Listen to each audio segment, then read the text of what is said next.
Good evening. Welcome to our in-person and virtual audience this evening. I'm Amy McDonald, the director of this joint. I'm so pleased to welcome Jeremy Sewall and Barton Seaver to our Curated Cuisine series. Check it out. We have it every month. It's all things food. I want to thank our partners in the series, Boston University Food and Wine Program. You're going to be getting some delicious morsels at the end of this in our lobby. And our bookstore partner, Brookline Booksmith, who is selling their cookbooks. And finally, I'd like to thank our sponsor for tonight's program, Cambridge Trust. Jeremy and Barton are award-winning chefs, cookbook authors, and passionate about the sea and fish and our environment. Jeremy spent his childhood summers in Maine, feasting on lobsters and clams. He graduated from the Culinary Institute of America in Hyde Park, New York, and honed his craft at top restaurants in Europe, Boston, and San Francisco. Some of you here may remember Lineage, the Brookline restaurant he opened with his wife. I'm sure many remember Island Creek Oyster Bar, a destination for many of us here at WBUR, which was a casualty of COVID. But his chain of Row 34 restaurants is thriving in 4 locations: Boston, Burlington, Portsmouth, and just about to open in Cambridge. Barton Seaver is one of the world's leading sustainable seafood experts and educators. He left the restaurant industry after traveling the world with the National Geographic Society. He is a member of the United States Culinary Ambassador Corps, director of the Sustainable Seafood and Health Initiative at the Harvard School of Public Health, a senior advisor in sustainable seafood innovations at the University of New England, and a sustainability fellow at the New England Aquarium. I don't know how he has any free time. He just told me he's the main caretaker of their 2 little boys as well. Leading the conversation is our own sustainability crusader, environmental reporter Barbara Moran. Take it away, Barbara.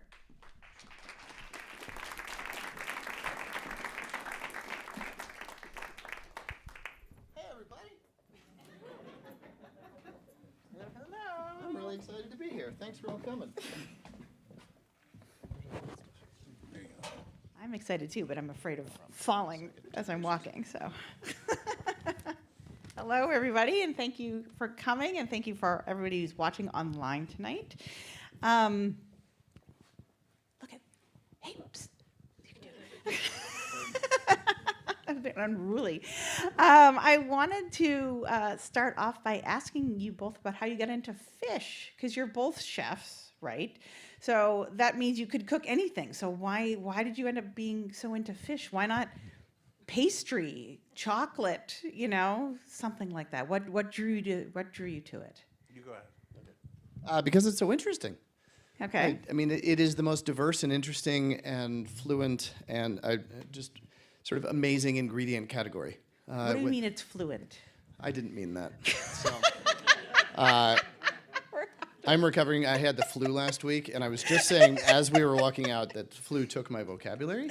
But just it's the most interesting of ingredient categories for the diversity that has, the stories, the narratives, the textures, the taste, the flavors, the colors of it all. Chicken, white or dark. Mm-hmm. Salmon, king, Kita, pink, sockeye, chum. You've got farmed Atlantic salmon. You've got it from Norway. You got it from Chile. You get it all different. You got Arctic char. You got the steelhead trout. Wow. Okay. And we're still in the salmon category. Let alone the thousands of species of diversity that live in the ocean. Yeah. All of which, in my experience, are worth appreciating. Interesting. How about you?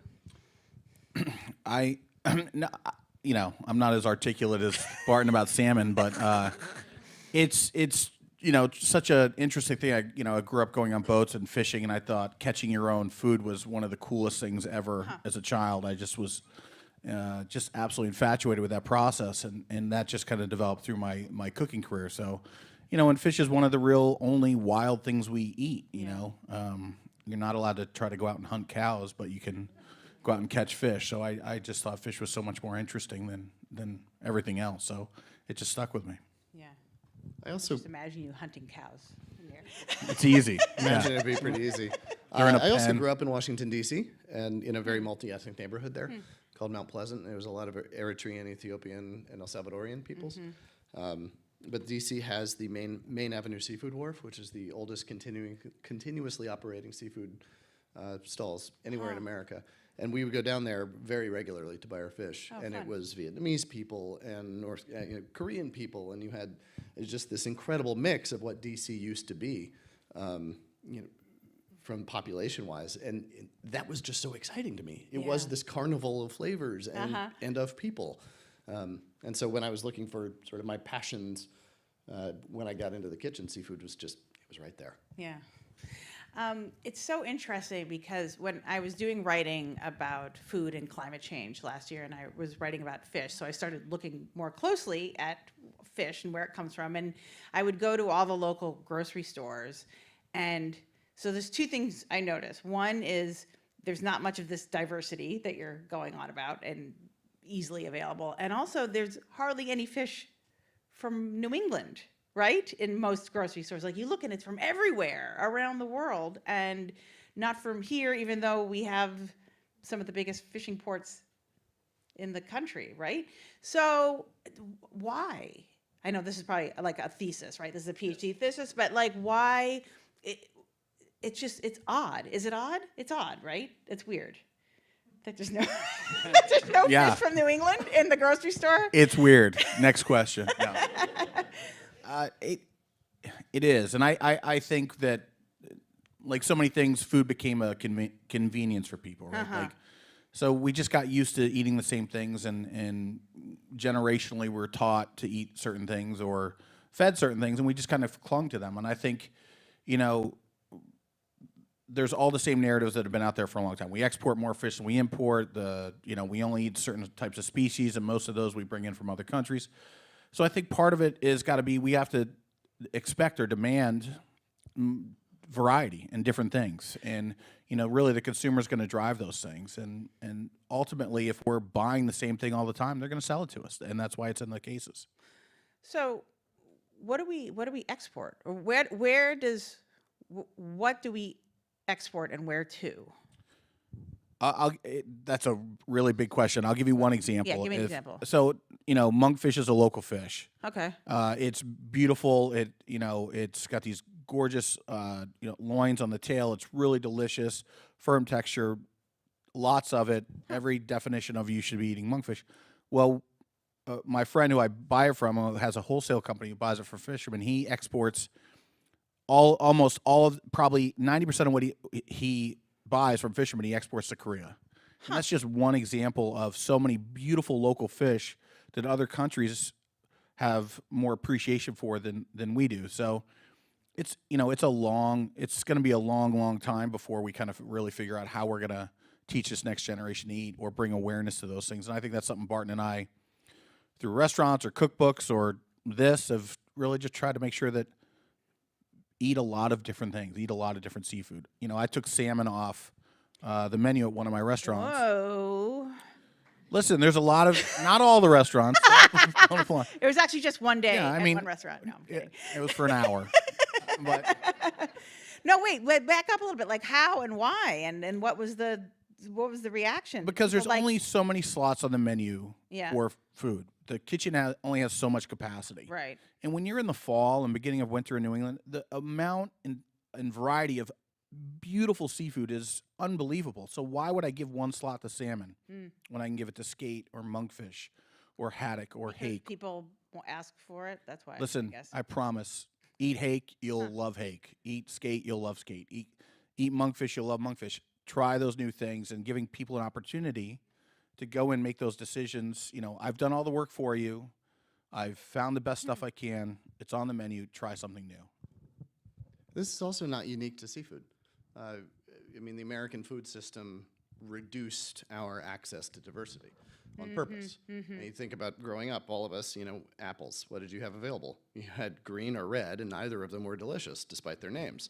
And now you go into, a Target, and you have 5, 8 different kinds of apples available to you. You go into Whole Foods, and you have multiples of that. Lettuce used to be iceberg. That was it. And then like romaine was the revolution, right? Like, oh geez, now look at the salad. So that diversification that we lost is coming back. But also the seafood industry is the world's most traded global food commodity by far, more than doubles corn and soy combined. Seafood comes from everywhere. 77% of the planet is ocean. Of its surface is ocean. 99% of the livable space on this planet is in fact underwater. So it's this incredible biodiversity that comes from everywhere. And when we have these very acute demands, like I want salmon. Well, then guess what? We build systems to get you salmon rather than really what we should be doing, which is the catch of the day mentality, which is nothing new, but it is in fact, the diversity we need to move back towards. The catch of the day is rarely the catch of the day. What? Yeah. Just What? Spoiler alert. Yeah. But it is restaurants and cookbooks that will do this. And one of my favorite stories to tell is in my restaurant, when I was back in restaurants, my flagship was Hook. And we had relationships with 13 different fishermen and distributors. And we had a rule. It was like, if you catch it, I will cook it. Okay. Except for marlins, sharks, turtles, mermaids, mermen, a couple of others. But otherwise, basically, I know how these people are fishing and that I support their mechanisms, therefore I support the products of. And one day it was Thursday night, we were going to do 600 dinners that night, and big high volume restaurant, a lot of pressure. And one of the shipments that we were expecting just hadn't shown up, and it hadn't shown up, and it didn't show up. And this is on, via FedEx coming out of the islands of Trinidad and Tobago. And it didn't show up, and finally it came, and I opened the box, and I was expecting blackfin tuna or mahi or barracuda or wahoo, reef fish. And what I got instead was 85 pounds of flying fish. And I get on the phone with the guy, and I was like, Michael, what the are you doing? What did you send me? And he was like, well, we had a bad day fishing, and I didn't want to leave you in the lurch, so I sent you all the leftover bait. Ew. And I said, oh, that's cool. Like, all right, like, I got this. I figured this out. I mean, you look at a flying fish, it's basically a herring crossed with a pterodactyl. And cool, I got this, fine. I figured it out, pulled everybody off the line. We all butchered them. We marinated them in tarragon, a little olive oil, and Meyer lemon zest, rolled them up into little roll mops, threaded them onto rosemary skewers, put them on the slow smoldering part of the wood grill, taken them off, served them on top of a bed of zucchini and summer squash, braised in a Vidalia onion and juniper broth with a little herb salad on top. Ooh, holy hell, hot damn! I mean, this was incredible, and I told my staff the truth, and they went out to the tables, and they're like, oh my God, oh my God, oh my God, oh my God, you're never going to guess what happened, blah, blah, blah, blah. And guess what? We sold out of flying fish by 7 o'clock. Wow. And people kept asking us for more. But it was that sense of trust that people, that we earned from people, because they knew we were going to put something thoughtful and something purposefully sourced and delicious on the table. And it didn't matter if they had heard of it or not. Okay. All right, I want to follow up on that, but I'm supposed to tell the audience that if you guys have a question for Jeremy or Barton, you can go onto sly.do and put in the word cuisine, and you can ask questions, and I can ask them the questions. But let me just back up to this description you gave of the flying fish, because I think this is part of the issue or the disconnect is that people are a little afraid of cooking fish, right? And if you gave me a bunch of flying fish, I wouldn't know what I'd just panic. Right? and you probably should. Did the pterodactyl part throw you off? Is that 70%? This is a pre-COVID number, so I don't know where it stands at, but over 70% of seafood is eaten in restaurants rather than at home. 80 plus almost 90% of lobsters are eaten in restaurants, not at home. So, there are some reputational issues with seafood that people perceive when they bring seafood home, that they're going to have these challenges. It's fishy, it smells bad, all those things. Mm-hmm. None of those things are really true if you're buying really good seafood,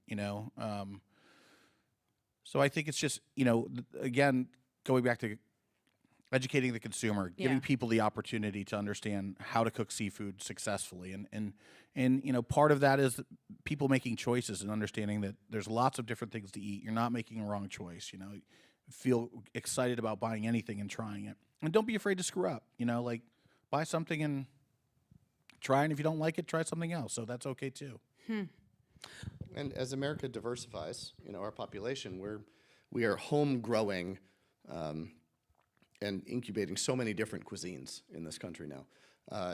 And so many of the new American communities are bringing with them a preference for smaller, oily fish, for things that taste, well, like a lot, that have a robust flavor, that they're not afraid of bones, et cetera. So there's a driving market force that's going to create greater accessibility to a lot of these products, greater market for. And so I think a lot of the mechanisms by which only 10 species have populated 95% of our total consumption.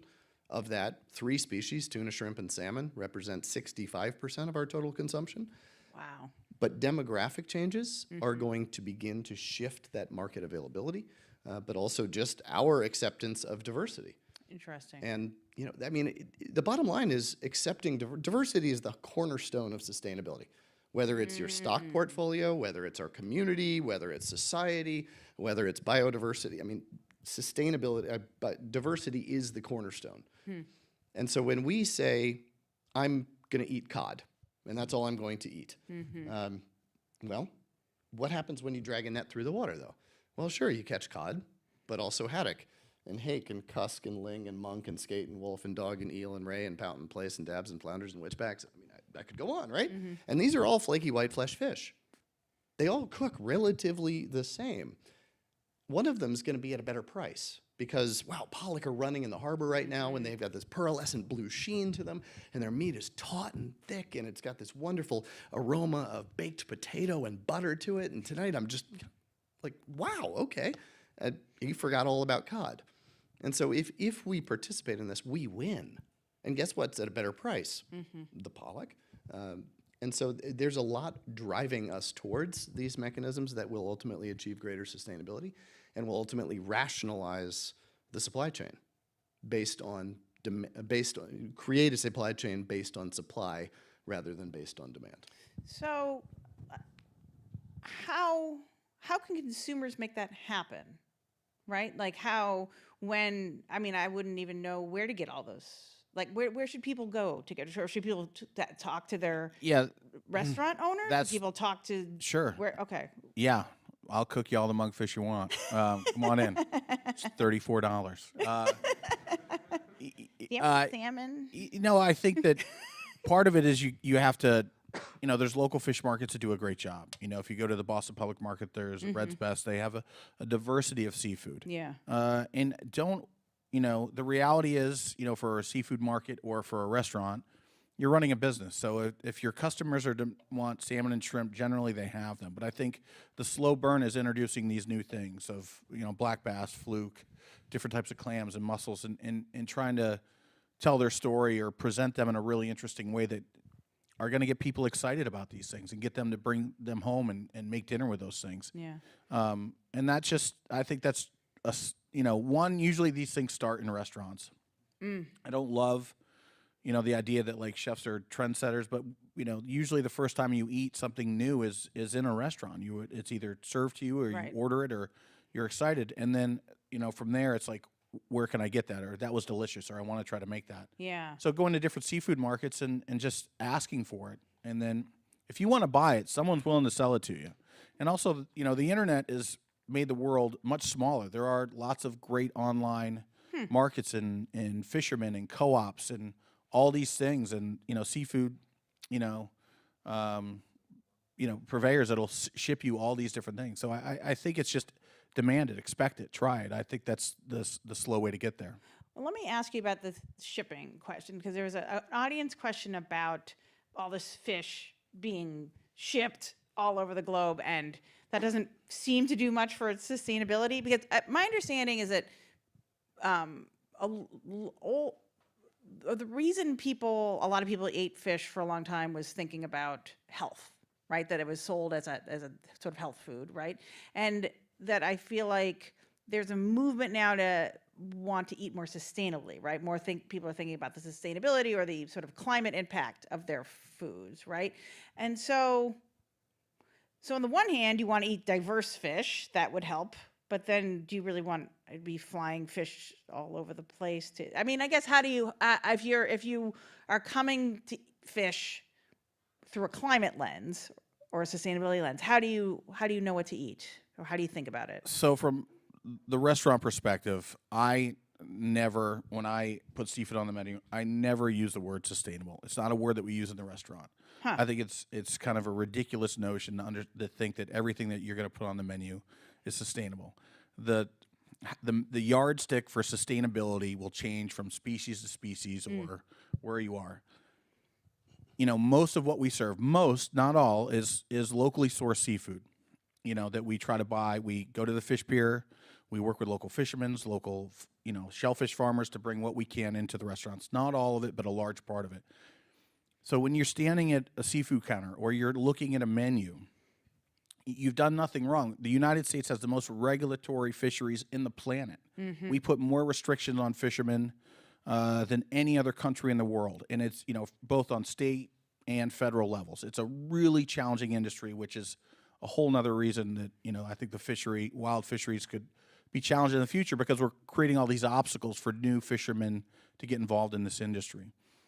So it's not really about sustainable. It's like these guys went out and caught fish under huge regulatory issues and challenges. They've legally harvested within the quotas or the restrictions set for them, and they've brought this fish to market. Well, I feel a responsibility to support this fishery, to support these fishermen, certainly in local small vessels, which is where we try to get a lot of our fish. That doesn't always fit the square peg round hole definition of what sustainable is. So I want everybody to know when they're going out and they're standing at the seafood counter and they're trying to pick what they're going to eat for dinner, you're not making a wrong choice. Eating seafood is a great place to start, whatever that seafood is. But don't get too hung up in ultimately how sustainable it is. You're not doing anything wrong. Just try to buy local is where I always say to start. Well, let's talk about one of the sort of local hot button seafood issues that we were talking about, which is lobster, right? Where it was recently for people who don't know, the Monterey Bay Aquarium runs it's called a Seafood Watch, right? Which is puts out listings of seafood which they deem sustainable or not sustainable, which a lot of people use as a guide. And they recently red listed American lobster, and Whole Foods uses that, right, as their guide. So Whole Foods is not going to be carrying lobster anymore, right? So what do you think about? How do you guys think about that? A lot. I mean, do we sort of listen to what they say, or do we try to eat local? Like, where do we go with that information? There's some nuance in this for sure. And I would like to revisit the former question about climate change and seafood sustainability, sort of through a macro lens. So the Monterey Bay red listing came about due to an endangered population of right whales. There's only about 340 of them left on the planet.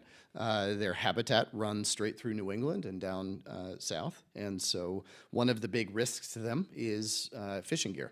So vertical ropes within their swimming area. And there's a lot of evidence that most right whales that still survive have had entanglements with fishing gear or with other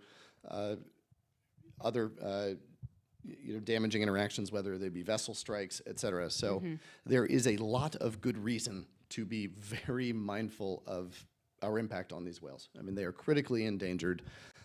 The bottom line, though, is that the Maine lobster fishery, where 95% of our lobster comes from in this country, has had no interaction with right whales that we know of since 2004.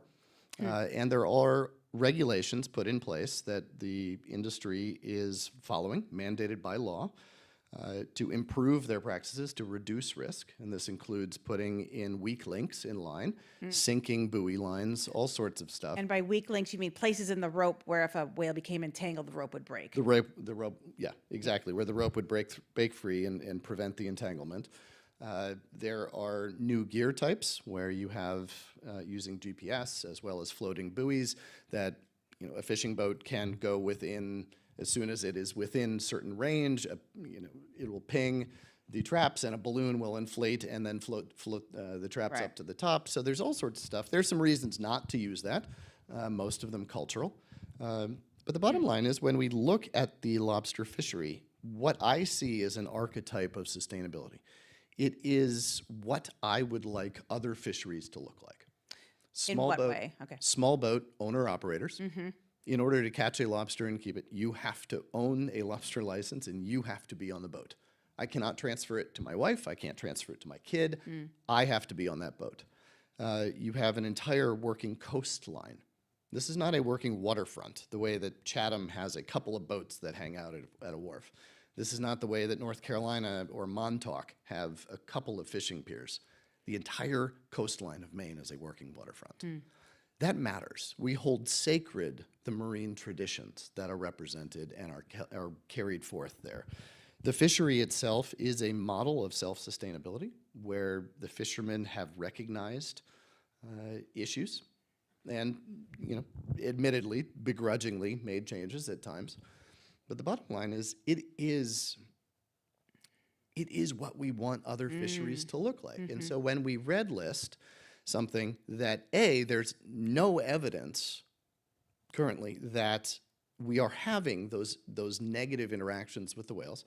Is there a risk? Yes, there is some, but it's very little. 55% of all lobster comes in Maine from the exclusion zone, where right whales simply don't go. And how do we know that? Well, because their food has never been there, or a 10-foot tall whale doesn't swim in 8 feet of water. We know these things.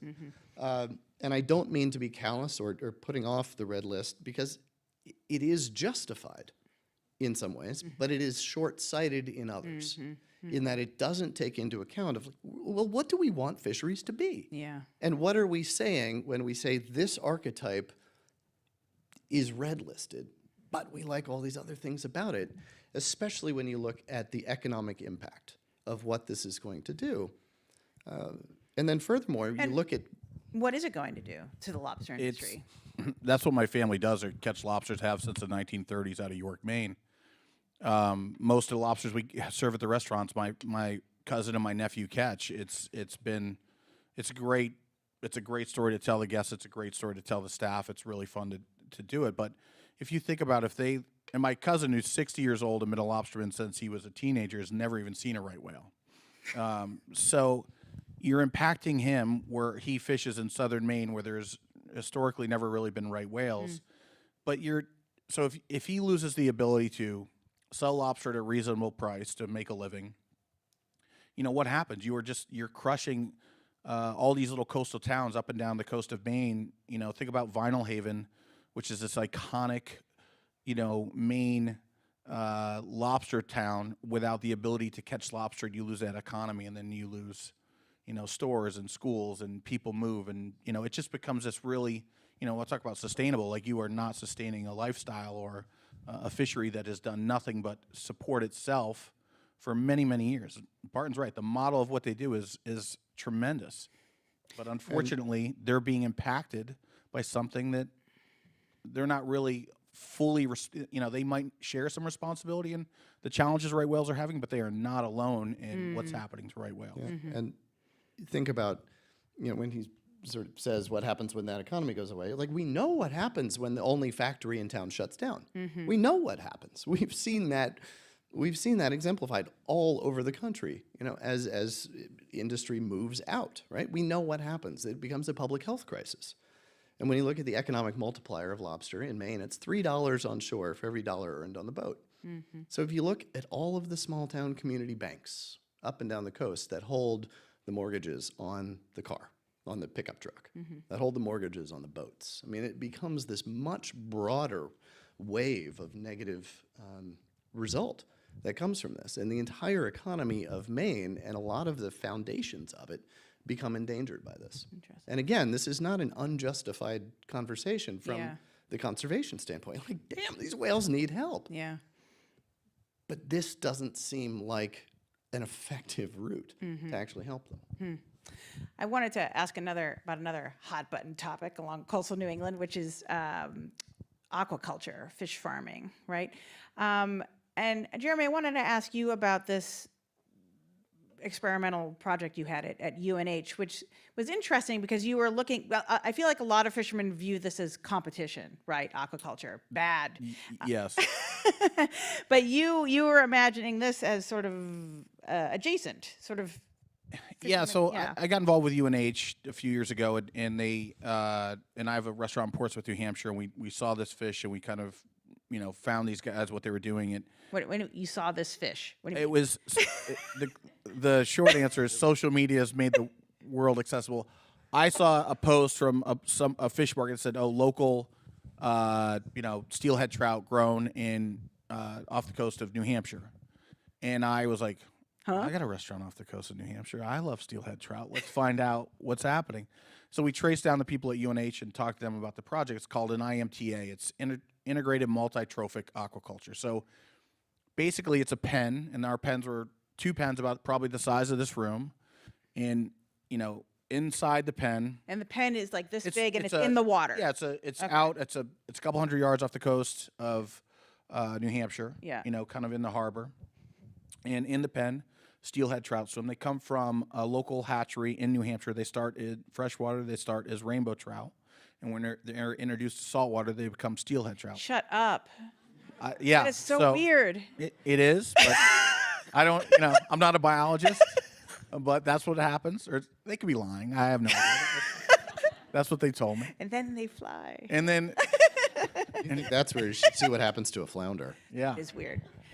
So the fish are swimming in the pen, and in the vertical ropes that hold the pen in along the pen on the outside, we grow mussels and kelp. And the mussels and kelp help filter nitrogen out, and actually they filter out more nitrogen than the fish are producing through feeding them and them creating waste. So it's this great little ecosystem, and it's small scale as compared to fish farming is this massive thing worldwide that produces millions of pounds of fish. It was great. The quality of the fish was magnificent. It was, local fish grown, brought to a local market. We're harvesting the kelp. There was a local brewery brewing beer with some of the kelp. It was pretty good, After the first three, it's fine. And then, you'd harvest the mussels, and then we started doing scallops and oysters in the ropes as well, just to kind of diversify what we were doing. I mean, COVID has hit the pause button for this project. We're hopefully going to relaunch it again at some point here, but it's a great little thing. And really what their goal was and what the goal was of this project was this was a way for a fisherman or someone who grew oysters or, a local school teacher to diversify their income. Working waterfront. You could go and create a little fish farm off the coast, all up and down wherever. New England was kind of the target. Grow a few hundred or a few thousand pounds of fish, grow kelp, grow mussels, and sell those in the community you lived in to diversify how they're making a living. Yeah. You can't catch as many fish as you used to be able to catch. There's, the lobster industry certainly has its challenges. So the idea behind it, which is a great one, is you create opportunity for people who've made a living on the waterfront for generations to continue to do so in different ways. Not all fishermen felt that this was a great idea. If you put a pen in the ocean, regardless of where it is, that is competition. There is only so much bottom that you have to fish on. Only so much bottom you have to set lobster traps on. So, again, it's teaching people to eat out of the ocean differently. Most fishermen are absolutely stewards of the ocean. They are out there not to catch the last fish. They're not out there to do any harm. They want to continue what they're doing for their children and grandchildren, but they see it as competition, and they're protective of what they do. So how that plays out over the long term, we'll see. And there's good reason for them thinking it was competition. So for 30 years plus, American consumption of seafood has been stuck at about 16 pounds per person per year. Our own government recommends that we eat about 24 pounds per person per year. And if you compare that to what we eat of meat, which is, if you look at beef, pork, chicken, lamb, veal, and turkey combined, we're over 200 pounds per person per year. How much fish do you think you eat? I account for a significant section. He's bringing the average way up. In fact, I think about half of Americans don't eat any seafood. So it's wildly vocabulary word that I'm missing. Yeah. But so part of the problem is when you have the static market environment, and all of a sudden you have this brand new production method. So aquaculture has been around for 5,000 years in various forms. As a commercial global industry, it's only been around for 60. The first salmon net pen went into the water in the late 60s in Norway. Soon after that, one in Puget Sound. Soon after that, in Gulf of Maine. From a global commodity standpoint, this is a brand new food system. And so when you have a static marketplace of 16 pounds, and all of a sudden you have this competition that's coming in that can create all of this new product, yes, there's going to be a lot of infighting. Unfortunately, what happened is that the wild camps vilified the farm camps. In fact, even took them to court to make sure the state of Alaska took farmed salmon in trade court to make sure that it had to be labeled color added, even though the fact there's zero science that say the added color has any negative benefit, negative detriment to human health. And so there's been this intra-industry competition. And the result of it, unfortunately, is that seafood is now considered guilty before proven innocent. And for a host of reasons. But the bottom line is, if we were to raise consumption, as our own government health experts recommend, that creates this much larger marketplace into which aquaculture has a very good reason to exist. And more than 50% of the seafood that we eat globally now comes from farms. So this is happening. If you want to buy, I feel like farmed fish has a kind of bad rap in general, right? It just seems, I don't know. It seems gross. People think, I mean, I don't know. People think it's gross. Look, you're guilty. You just said it seems gross. Because fish are supposed to be wild. You said before, fish are supposed to be wild, and now they're in a pen. That's not what I said. I said fish is wild, and it's one of the only wild foods that we eat. Yeah. I don't know of many wild chickens running around neighborhoods that we're harvesting. I live in Brookline. Well, we don't harvest turkeys. them. Yeah, go ahead, have at it. I've hit them with my car before in accident in Brookline. Not on purpose, even though it did cross my mind. But I'm saying, how can a consumer know if the farmed fish is because I think there's probably, aquaculture that is environmentally unsustainable. Or I don't like the word. Sorry. Well, there's also bad for the environment land-based and bad for agriculture people. is the same challenges. Like Right. there's Right. Well, we don't like that either. Right. I mean, there's great farms and there's bad farms. There's farmers markets and there's huge commodity beef that and all those things serve a purpose, right? All those things are there to it's an economy. They feed people.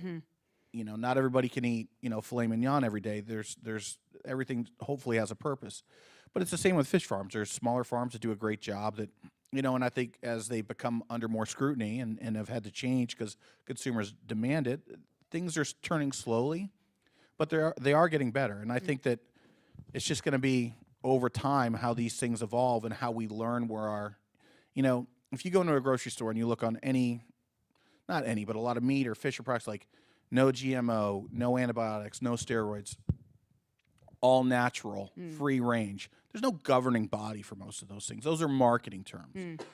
Those are not really, the free range police aren't going to show up usually and say, well, we're going to double check your chicken. These are just really things that make us feel good about what we're eating. So we have to learn a little bit about what we're eating and where it comes from or how it's grown to really participate in that process completely. And with anything that we eat, and I think fish is no exception. So learning a little bit about your food and where it comes from and how it's grown or harvested, I think is a really important part for us moving forward. So aquaculture earned a bad rap. Because at the outset, we had no idea what we were doing. And we were growing to market the species that we knew the market would buy. And so we were growing salmon. Why? Well, because that's what people would buy. Is salmon the best fish to be farmed? Not really. There's a lot of other species that do a lot better in confinement. Just as, well, it's taken us 10,000 years to get from the auroch to the Holstein, right? I mean, it's taken us 10,000 years to get from the wild chicken in the jungles of South America to the broiler hen that we have now of this genetic selection, not model manipulation, but just we didn't even know what species we should be farming. And again, the first net pen went into the water 60 years ago. And what we've learned in that time, the accelerated pace of sustainable growth and understanding, is really inspirational to me. And I started off as a farmed and dangerous, flag-waving, I'm never going to serve it chef. And I had my mind changed by the fact that the industry is changing, and we haven't given it credit for that. And a lot of that is due to, there's some social scientists who've done some work. The biggest impediment to aquaculture is the lack of social license. Social license being the value and virtue we ascribe to something when we understand what it contributes to our society. And with aquaculture, if I were to ask all of you to close your eyes and picture the small American family farm, You know, we close our eyes, we see the undulating hills bathed in autumn splendor, setting sun with perfectly patterned rows of corn leading the eye off into the distance. We have the white picket fence, the red barn paint fading, the white farmhouse. Like, we get it, right? That is literally the thread by which the fabric of America was woven. Right? We get it. We understand that, and we ascribe value to it. We even sing of it. The amber waves of grain, the fruited plain. But if I were to ask most Americans, even most Bostonians, to picture a fishery or a farm, people might stand on that dock in their mind's eye and look, wistfully out at the wine dark sea, thinking as though a fishery is something that happens elsewhere, beyond the horizon of our attentions, executed by someone else. But to understand a fishery or a farm, you stand on that dock and turn inward. You know, as Jeremy mentioned before, you look at the quality of education and the quality of roads and the tax base and the opportunity for a daughter to follow in 11 generations of bootsteps to take helm of that lobster boat. You know, we see a fishery as ourselves, as our own motivations. We see that, then we ascribe to it the values that we do to land-based farming. And when we begin to do this, is see aquaculture as part of our own self-interest, then we begin to create the ecosystem in which farmed fish doesn't seem gross, but rather it is judged on its merits. Interesting.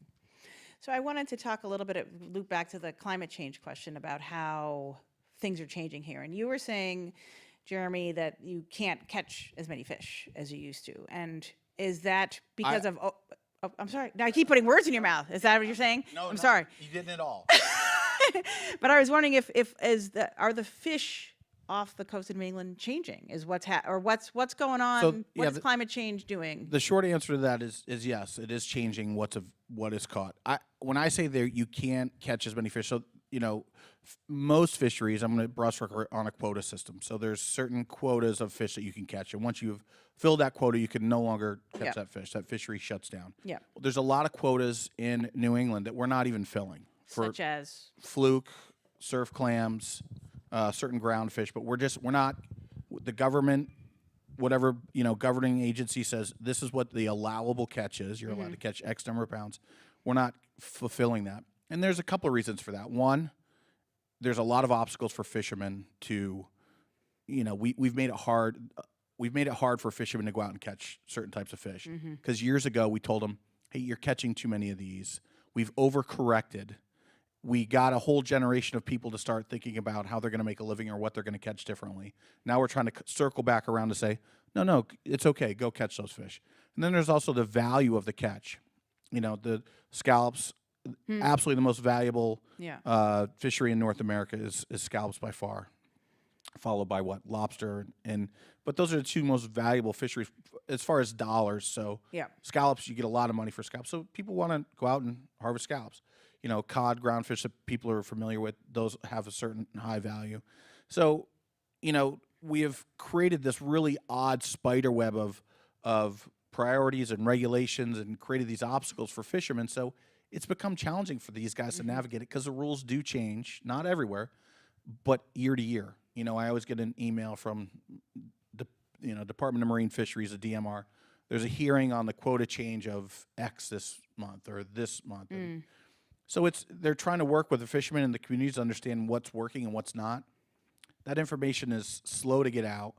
And, if they say, well, we're going to double the quota this year on fluke, well, how many, there's not a bunch of guys lined up to go catch fluke. I mean, that takes a little bit of time for people to transition from catching one fish, or harvesting one fish, or however they're making a living on the water to go catch something else, because it's not all equal. How the ocean is harvested is pretty diverse. And people have to be ready figure out how they're going to make a living doing that. I see. So sorry, I think we sort of branched off from the climate change question. So where are the fisheries, is part of changing the quotas? I guess are the fish changing? When I was a kid, there was no such thing as black bass up here. It never really came this far north. Commercial season, recreational season, my tautog, black bass, my cousins catch them in lobster traps in Maine, and the first time they caught them a few years ago, they saved them to show me what they were because I had no idea. And I had an uncle who was in his 80s, had never seen a tautog in his life.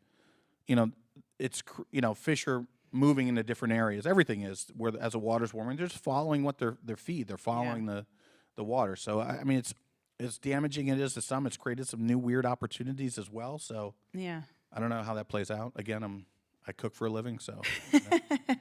There's a sort of audience question to follow up on the fishing quotas. So it says, fishing quotas only do so much to help populations rebound when the environments are continually degraded, right? So that's maybe climate change, but other things happening too. And how much power do consumer citizens really have? Are the quotas doing what they are supposed to be doing, I guess? Some of the quotas work great. I mean, there's some really they've really honed in on a few things, and I think they do well. Others, no. Example? Well, I think they've done a great job with striped bass. I think that's a real success story. How that's come back in New England. It's a rod and reel fishery, meaning it's not net. You have to go out with a pole and a hook and put it in and catch the fish. I think they've done a really good job managing that quota and managing that fishery. I think some of the others are TBD. What's going to happen as a consumer?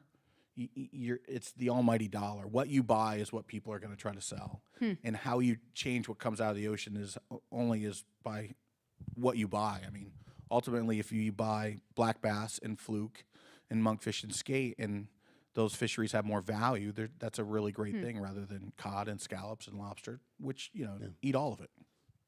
Getting back to just eating local. Fisheries management in the United States is based on best-in-class, best available science. It is constantly adjusted. It is constantly responsive and reactive to new information. And part of that information gathering, a big part of that information gathering, is coming from fishermen themselves and the eyes on the water. So I very much believe in the systems. Environmental degradation, environmental health is taken into account with fisheries management. But the other thing is, Jeremy said, vote with your dollars, but please don't forget to vote with your damn vote. Food systems are a function of democracy. So when you are asking your candidate what they believe about abortion or immigration or any of these other giant issues that we face, ask them about food too. What's your food platform? Why? Because it affects absolutely everything else that we do. First we eat, and then we do everything else. So don't forget to engage your public servants in a food conversation. That's interesting. Jeremy, we were talking before, and it was interesting because you were saying we were talking about COVID, how COVID affected the restaurant industry, but also how you said it was kind of good for the fishing industry in some ways. And can you just tell me a little bit about that? I think, is COVID over? Are we done with it? I am. I'm done. You guys do what you want. I've had it.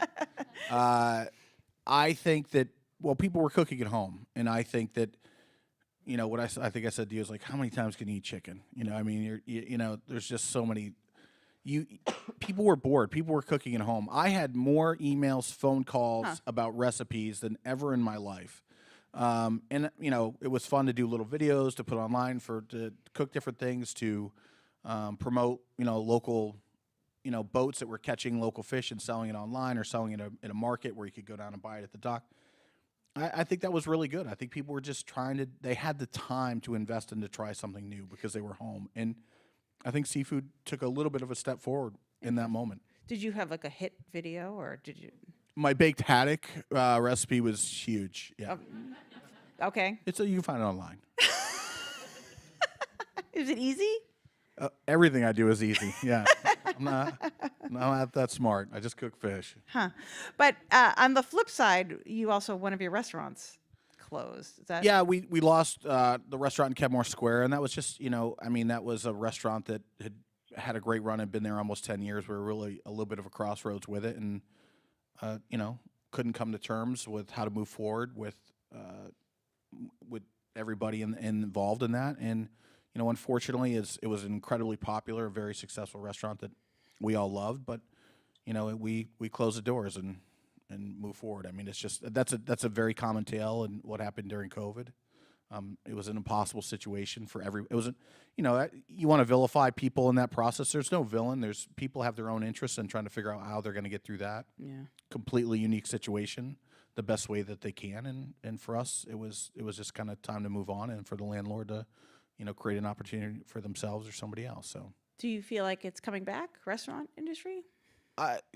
Yes, I think it's coming back. I think that it's forever changed, and ultimately, you know, we worry about the economy as always because restaurants are one of the first things that people cut out when money gets tight. You know, you wear your clothes another season and you stop going out to eat. So, you know, the restaurant industry is always at the forefront of what's happening in the economy. We feel it first. So I think we're going to see what happens next year, but I think the communities at large, certainly in Boston and from talking to chef friends around the country, like how people rallied around the restaurant industry was amazing. It was incredible. I mean, to be a part of that felt really special in a very dark time, you know, whether gift cards or people supporting takeout or people coming back in when you got open. I mean, it was really amazing to be a part of that. I think, you know, long term, I think guest expectations are coming back to normal. People are kind of... No, not putting up the slow wait service anymore. Yeah, they don't want to hear about you're understaffed. They don't want to hear about the, you know, inflation. You know, that they've given us all the leeway they're going to give us. Now they're like, you know, back to normal. So I think the industry is still evolving from what happened during COVID, and you're going to continue to see that. But it feels like it's in a pretty good place. Oh, good. That's good to hear. And you're opening a new restaurant. Yeah? I'm opening a new restaurant this winter. February, March in Kendall Square in Cambridge, we're opening another Row 34. Okay. So I have to ask, so Row 34, which is the name of your cookbook, which you're going to be selling, and can you explain to people what Row 34 is? Sure. And why it's named that? Yes. I think every time I do this, I'm going to do a new answer, but the real answer is, so one of my dear friends at the time was my business partner, Skip Bennett, who has Island Creek Oysters, was growing oysters in a new way. Island Creek Oysters in Duxbury. Yep. Skip still grows most of our oysters for us, and at the time he was growing a new oyster, and it was most of his oysters, Island Creeks, are grown to a certain size and then kind of bottom planted, and they sit on the bottom of Duxbury Bay for a year, and then they go back and drag them up. Well, these were kept in cages in rows. And he was experimenting with these in the last row of cages, and he counted the rows, and it was Row 34 was the last row. 24. So we ended up calling the oysters Row 34s. There's a lot of Row 34s now. 34. Oh, 34. Row 34. You got it right. Maybe you got the wrong guy up here. Yeah, maybe. Wait, so, but what did he do different? What happened in Row 34? It's like the Area 51. Yeah. The oysters never touched the bottom. They were always kept in cages. They were handled a lot and moved, so they were, you know, a little deeper cup, a little more of a little smaller oyster, a little more pristine and beautiful, you know. And wow. Yeah. Cool. They're still great to this day. Still my favorite. All right. Okay, we're gonna have one last question here, and then everybody can go out and taste some of this amazing seafood and buy your beautiful cookbooks. So from the audience, and I think this is good, especially because, you know, the holiday's coming up and a lot of people like to cook seafood as a special holiday thing. So they asked for four local fish I should buy and 4 fish I should stay away from. Maybe 4 is a lot. I don't know. No, 4 is nothing. Oh, 4 is nothing. Okay. You each get to vote. Feast of the 7 fishes. You're supposed to have even more than that. Oh, okay. All right. Stay away from, just... Not that there's anything wrong with it. I don't want to vilify any fish. No seafood should feel that way. But like we always do, shrimp at the holidays. Do something different. Listen, shrimp cocktail's delicious, but do lobster cocktail. So is cocktail sauce on your finger. Yeah, I mean cocktail sauce is delicious, right? And I don't know, like black bass is beautiful. Monkfish this time of year, skate, like anything that's a little bit different. I think. Do something you haven't done before. I would put Maine lobster on your menu. Okay. Please support my neighbors in a fishery that ultimately I think is very much worth supporting and what we want to see in the future. I would urge you to put some anchovies on your menu too. Anchovies. Little cans of anchovies. We should be eating further down the trophic level. So most of the fish that we eat are sort of the apex predators of the ocean. And if you think about the marine food chain as a diving board. With the phytoplankton and sort of the very small things here, you have the filter feeders, oysters, clams, mollusks, sardines, anchovies. Then you've got your bigger fish, your mackerels, and then at the front you get the tunas and the sharks and the marlins and stuff. And what happens when you jump on a diving board? Well, if you jump at the base of it, nothing happens, right? And if you jump at the tip of it, you get leverage to make the biggest impact that you can. So eating further down the food chain is a really good idea for sustainability across the board. So oysters, clams, mussels. I think it's our patriotic duty to eat as many of them as we can. It's the only seafood and food actually that I recommend outright overconsumption of, because when you eat one, you're encouraging the planting of at least 2 more, and we need more of them in our waters. So shellfish, clams, oysters, mussels, a couple cans of anchovies, and some lobster. How do you like to eat anchovies?